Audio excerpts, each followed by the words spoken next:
L'entretien de ce jour,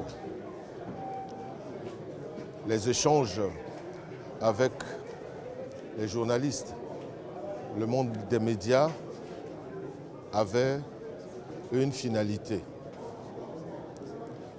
permettre aux journalistes de connaître la réalité des faits tels que nous les avons vécus ces derniers temps.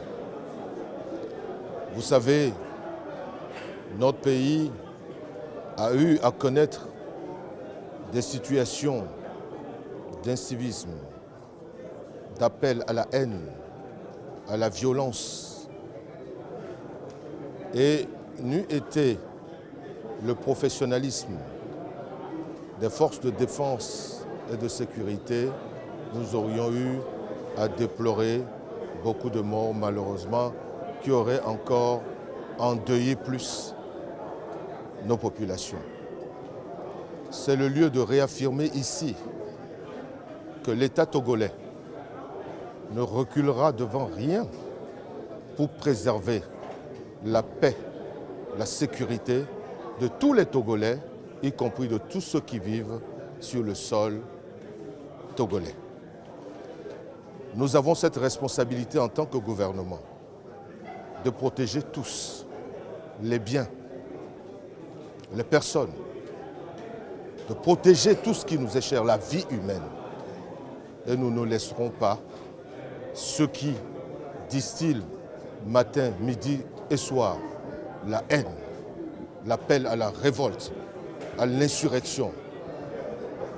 Nous ne les laisserons pas détruire ce que nous avons en commun, c'est-à-dire notre pays, le Togo. C'est le lieu aussi de faire un appel solennel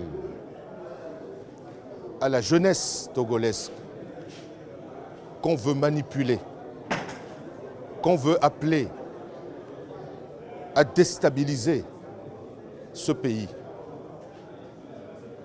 Je leur dis, jeunes gens, le Togo, c'est votre pays, c'est votre avenir, c'est votre destin.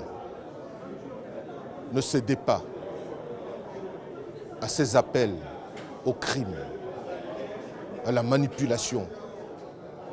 Votre pays a besoin de vous. Vous êtes la force de demain.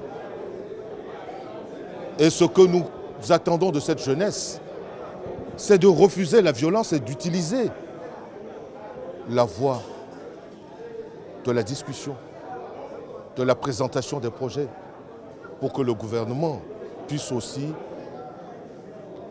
les encourager, les accompagner. Je rappelle quand même que le gouvernement a un souci préoccupant, un souci majeur, c'est l'avenir de cette jeunesse. Et le gouvernement fait tout ce qu'il faut pour la création d'emplois.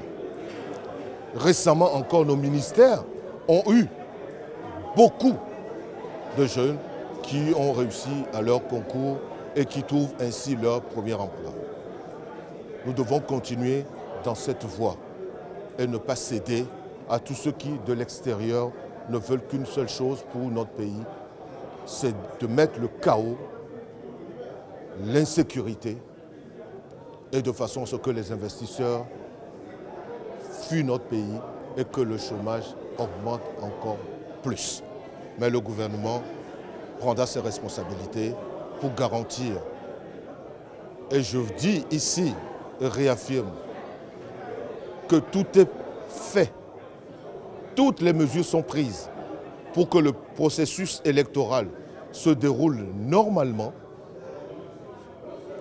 et que tout ce processus soit encadré et que nos compatriotes puissent s'exprimer librement le 17 juillet dans les urnes pour désigner les magistrats à la tête des communes, des 117 communes de notre pays. Que chaque Togolais fasse de son côté, qu'il soit l'artisan de la paix, de cette paix qui est nécessaire pour le développement de notre pays et le bien-être de tous.